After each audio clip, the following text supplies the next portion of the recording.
जनता खबर में आप सभी का हार्दिक स्वागत है। आज 4 जनवरी, आज सायं कांग्रेस की यूपी जोड़ो पद यात्रा पहुंची बख्शी का तालाब। बख्शी का तालाब पहुंचने पर कांग्रेस की नेत्री श्रीमती ममता सक्सेना के द्वारा, उनकी टीम के द्वारा, उनके लोगों के द्वारा कांग्रेस की पदयात्रा का स्वागत किया गया। जो पदयात्रा सहारनपुर के शाकंभरी देवी के मंदिर से निकली और 6 तारीख को जिसका समापन होगा लखनऊ के शहीद स्मारक में। कांग्रेस के प्रदेश अध्यक्ष अजय राय के नेतृत्व में यह यात्रा निकल रही है। आज यह प्रश्न चल पड़ा है कि कांग्रेस का भविष्य क्या होगा। कांग्रेस लंबे समय तक शासन सत्ता में रही, सरकार में रही, उसके बाद फिर लोग कांग्रेस से उबने लगे। लोगों को कई मसले रहे, खास तौर से मंडल कमीशन को लेकर के ओबीसी में नाराजगी हुई कि मंडल कमीशन की रिपोर्ट रखी हुई है, कांग्रेस लागू नहीं कर रही है। अनुसूचित जाति के लोगों को ऐसा लगा उत्तर प्रदेश में कि नहीं, कांग्रेस हमारे लिए काम नहीं कर रही है। हालांकि बहुत सी जितनी भी आरक्षित सीटें थी उनमें तो अनुसूचित जाति के ही लोग चुनाव लड़ते थे, लेकिन वह विधायक बनते थे, सांसद बनते थे, मुख्यमंत्री नहीं बनते थे। लोगों में एक ऐसी अकुलाहट हुई कि अब अपनी बिरादरी का मुख्यमंत्री बनना चाहिए। तो अनुसूचित जाति की कुछ विशेष लोग अपने जाति के नेता को मुख्यमंत्री बनाने के लिए लामबंद हो गए, कांग्रेस को छोड़ दिया। कांग्रेस को ओबीसी समाज ने भी इसलिए छोड़ दिया कि मंडल कमीशन ये लागू नहीं कर रहे हैं, पिछड़ों को, अति पिछड़ों को कोई लाभ, राजनीतिक लाभ नहीं दे रहे हैं, कोई संरक्षण नहीं दे रहे हैं, कोटे में, टेंडर में, लाइसेंस में, परमिट में कहीं कोई भागीदारी नहीं मिल रही है, नौकरियों में भागीदारी नहीं मिल रही है। इस प्रकार से पिछले वर्गों में भी कांग्रेस की प्रति नाराजगी हुई और खास तौर से सवर्ण समुदाय में भी जब भाजपा का उभार होने लगा, मंदिर मस्जिद का मसला आ गया, तो सवर्ण समुदाय भी बड़े पैमाने पर कांग्रेस से नाराज हुआ और भाजपा की गोद में बैठ गया। उधर जो कांग्रेस का अल्पसंख्यक मतदाता हुआ करता था, वह अल्पसंख्यक मतदाता, खासतौर से मुस्लिम मतदाता, उसको भी लगा कि ये जो मंदिर मस्जिद का विवाद हो रहा है, इसमें उसने असहज महसूस किया और वह भी जनता दल के साथ खड़ा हो गया। यूँ तो शुरुआत में सवर्ण समाज भी जनता दल के साथ जुड़ा,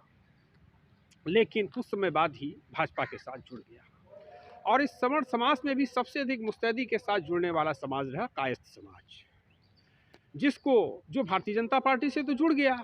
लेकिन भारतीय जनता पार्टी ने उसको एक भी लोकसभा टिकट उत्तर प्रदेश जैसे बड़े प्रदेश में नहीं दिया। अब कायस्थ समाज भी महसूस करने लगा 2024 में कि भाजपा में जुड़ना कायस्थ समाज की बड़ी गलती थी, क्योंकि कायस्थ समाज को भारतीय जनता पार्टी ने भागीदारी नहीं दिया, सम्मान नहीं दिया, कहीं कोई लाभ नहीं दिया। तो अब वो एक अकुलाहट बेकुलाहट कायस्थ समाज में है और कहीं न कहीं कायस्थ समाज के तमाम नेता जो आज दिखाई दे रहे हैं कांग्रेस में या भाजपा से इतर हट करके, कुछ समाजवादी पार्टी में हैं, कुछ जनता दल इंद कुमार गुजराल में हैं, तो उनमें कहीं न कहीं भारतीय जनता पार्टी की उन नीतियों को लेकर के बेचैनी है और भाजपा के प्रति आक्रोश है कि भारतीय जनता पार्टी ने उनको लाभ नहीं दिया है। आज कायस्थ समाज अपना राजनीतिक वजूद तलाश रहा है और राजनीतिक वजूद तलाशने के लिए वह निकल रहा है इस कपकपाती हुई जाड़े की सर्द शामों में भी। आज जो यात्रा निकली हुई है, उस यात्रा में जो यूपी जोड़ो यात्रा निकली हुई है, उसमें तमाम साथी देखे जा सकते हैं, वो चाहे विकास सक्सेना के रूप में उनके लोग हों या पुष्पेंद्र श्रीवास्तव जो उत्तर प्रदेश सूचना अधिकार प्रकोष्ठ के चेयरमैन हैं, उनके लोग हों, तो कहीं न कहीं उन सब लोगों की सक्रियता बनी हुई है। तो ये आने वाले समय में देखना है कि कांग्रेस कैसे आगे बढ़ती है। और अगर कहीं यही अकुलाहट बनी रही कि जिस प्रकार से जो लोग अनुसूचित जाति के लोग अपने किसी नेता को मुख्यमंत्री बनाने के लिए आगे आए थे, उन्होंने मुख्यमंत्री बनाया 1 बार, 2 बार, 3 बार, 4 बार, और उसके बाद फिर उनको लगा कि नहीं, अब मुख्यमंत्री बनने से अब इच्छा पूरी हो गई है, तो वह अनुसूचित जाति भी एक करवट ले सकता है। पिछड़े वर्गों को भी लगा कि उन्होंने भी कई उत्तर प्रदेश में मुख्यमंत्री देखे पिछड़े वर्ग के रूप में। कहीं मुलायम सिंह यादव को 3 बार देखा है, अखिलेश यादव को 1 बार देखा है पूरे 5 साल के लिए, तो कल्याण सिंह को भी देखा है 2-2 बार। अब उसको अगर कहीं लगा कि नहीं, पिछड़ों से भी, अब पिछड़ों को भी कहीं न कहीं लामबंद होना चाहिए, मामला मुख्यमंत्री बनने से कहीं सुधरने वाला नहीं है, बल्कि सबको शिक्षा चाहिए, रोजगार चाहिए, अधिकार चाहिए, तो उस मुद्दे को लेकर के पिछड़ा वर्ग भी करवट बदल सकता है। और जब पिछड़ा वर्ग करवट बदलेगा, अनुसूचित जाति करवट बदलेगा, तो काफ़ी कुछ संभावनाएं हैं कि अल्पसंख्यक वर्ग जो है वह भी अपनी करवट बदल सकता है। और अल्पसंख्यक वर्ग भी कहीं न कहीं जो आज जिस गोल में खड़ा है, उस गोल को छोड़ करके ये अनुसूचित जाति की गोल में अन्य पिछड़ा वर्ग की गोल के साथ खड़ा हो सकता है। और एक समीकरण जो उभरा हुआ है केडीए माने कायस्थ, दलित, अति पिछड़ा। क्योंकि कायस्थ समाज राजनीतिक रूप से उपेक्षित है, किसी राजनीतिक दल के द्वारा उसे कोई भागीदारी नहीं मिल रही है, तो कायस्थ समाज उपेक्षित है। आज वह चौधरी किरण सिन्हा राष्ट्रीय अध्यक्ष जनता दल आई के नेतृत्व में लामबंद हो रहा है। दलित समाज भी कहीं न कहीं लग रहा है कि चौधरी किरण सिन्हा से उसको न्याय मिल सकता है। और पूरे देश में कायस्थ समाज, अनुसूचित जाति का समाज, अनुसूचित जाति का जनजाति का समाज और अन्य पिछड़ा वर्ग, अति पिछड़ा वर्ग भी जनता दल आई के नेता श्रीमती चौधरी किरण सिन्हा के नेतृत्व में अपने आप को सुरक्षित महसूस कर रहा है, गौरवान्वित महसूस कर रहा है कि उसे भी भागीदारी मिलेगा। क्योंकि श्रीमती चौधरी किरण सिन्हा के द्वारा कहीं पर किसी प्रकार का वाद नहीं दिखाई देता है। और जिस प्रकार से उन्होंने जनता दल की शुरुआत में जब जनमोर्चा बना हुआ था, उस समय शोषित पीड़ित जनता की लड़ाई लड़ी है, जिस प्रकार से दलितों की लड़ाई लड़ी, जिस प्रकार से श्रीमती चौधरी किरण सिन्हा ने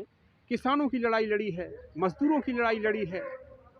अनुसूचित जनजातियों के क्षेत्रों में जाकर के आदिवासियों की लड़ाई लड़ी है, उससे इस देश के सर्व समाज को एक आशा और विश्वास बंध रहा है कि नहीं, किरण सिन्हा से न्याय मिलेगा, किरण सिन्हा के माध्यम से सबको न्याय मिलेगा। और वह इस घनघोर राजनीतिक अंधेरे में भी किरण सिन्हा के रूप में, किरण सिन्हा को एक आशा की किरण, विश्वास की किरण के रूप में देख रहा है। इसलिए ये जो केडीए सिस्टम बन गया है, एक समीकरण बन गया है, कायस्थ, दलित, अति पिछड़ा, इसमें अल्पसंख्यक वर्ग भी बड़ी सहजता के साथ जुड़ सकता है और अन्य सवर्ण समाज भी इधर आ सकता है। और एक राजनीतिक परिवर्तन 2024 में व्यापक परिवर्तन हो सकता है। क्योंकि श्रीमती चौधरी किरण सिन्हा ने 89-90 का वो दौर था जब पूरे देश का दौरा किया, वो चाहे उत्तर प्रदेश हो, चाहे बिहार हो, उड़ीसा हो, पश्चिम बंगाल हो, आसाम हो, या नागालैंड हो, मेघालय, मणिपुर, मिजोरम, या फिर अरुणाचल और सिक्किम हो, चाहे मध्य प्रदेश, छत्तीसगढ़, राजस्थान हो, पंजाब, गुजरात हो, केरला, कर्नाटका हो, तमिलनाडु, आंध्र प्रदेश हो, आज का तेलंगाना हो, श्रीमती चौधरी किरण सिन्हा ने देश के सभी विश्वविद्यालयों का, सभी प्रमुख डिग्री कॉलेजों में जाकर के दौरा किया, विद्यार्थियों को जगाया, मंडल कमीशन लागू कराने के लिए एक बड़ा अभियान चलाया उन्होंने। और यह एक बड़ी वास्तविकता है कि मंडल कमीशन लागू होने में श्रीमती चौधरी किरण सिन्हा का बहुत बड़ा योगदान रहा, जिन्होंने किसानों, मजदूरों में, नौजवानों में मंडल कमीशन के प्रति एक आवाज पैदा किया कि लोग मंडल कमीशन की बात करने लगे, मंडल कमीशन लागू करने की मांग करने लगे। तो मंडल कमीशन लागू करने का श्रेय बेहिचक जनता दल आई की राष्ट्रीय अध्यक्ष श्रीमती चौधरी किरण सिन्हा को लोग दे रहे हैं। और 2024 में प्रधानमंत्री के रूप में भारत का प्रधानमंत्री कौन होगा, तो लोग सहज कह रहे हैं कि नहीं, प्रधानमंत्री पद की योग्य, सर्वाधिक योग्य उम्मीदवार, प्रत्याशी, प्रधानमंत्री पद के योग्य श्रीमती चौधरी किरण सिन्हा, जनता दल इंद कुमार गुजराल की राष्ट्रीय अध्यक्ष हो सकती है। विभिन्न राजनीतिक दल जो Indian national democratic Republican alliance माने इंदिरा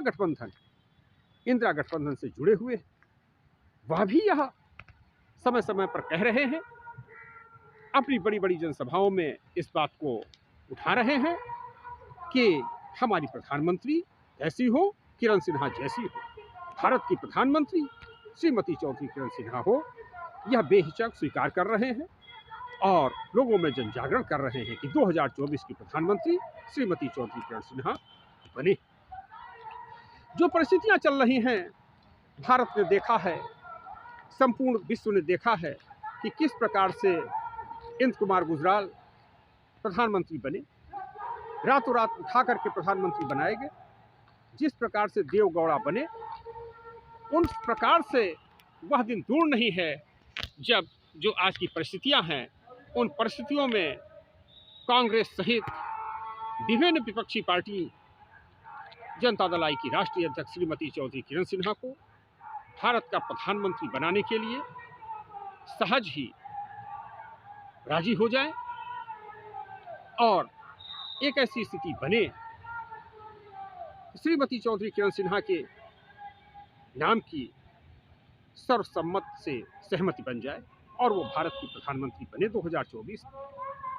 श्रीमती चौधरी किरण सिन्हा जी चाहती क्या हैं? सबको शिक्षा, सबको रोजगार, सबको अधिकार, हर प्रकार के अधिकारों से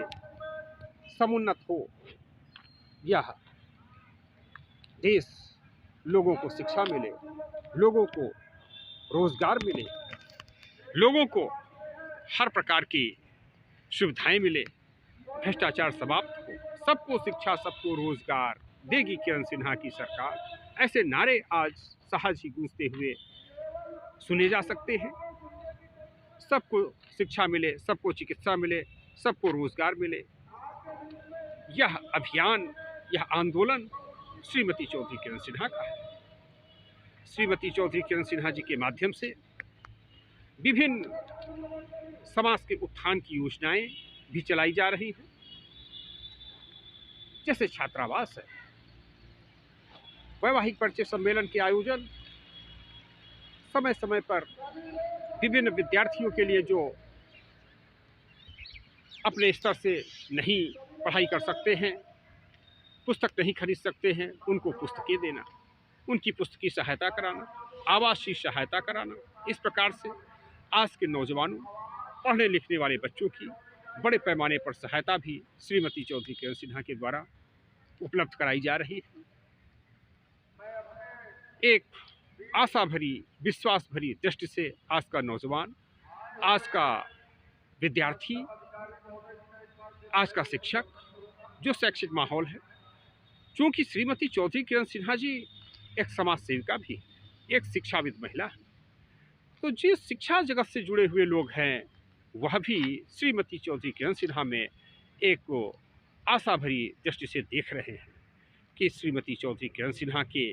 माध्यम से लोगों को शिक्षा में न्याय मिल सकेगा, हर क्षेत्र में न्याय मिल सकेगा। आप सब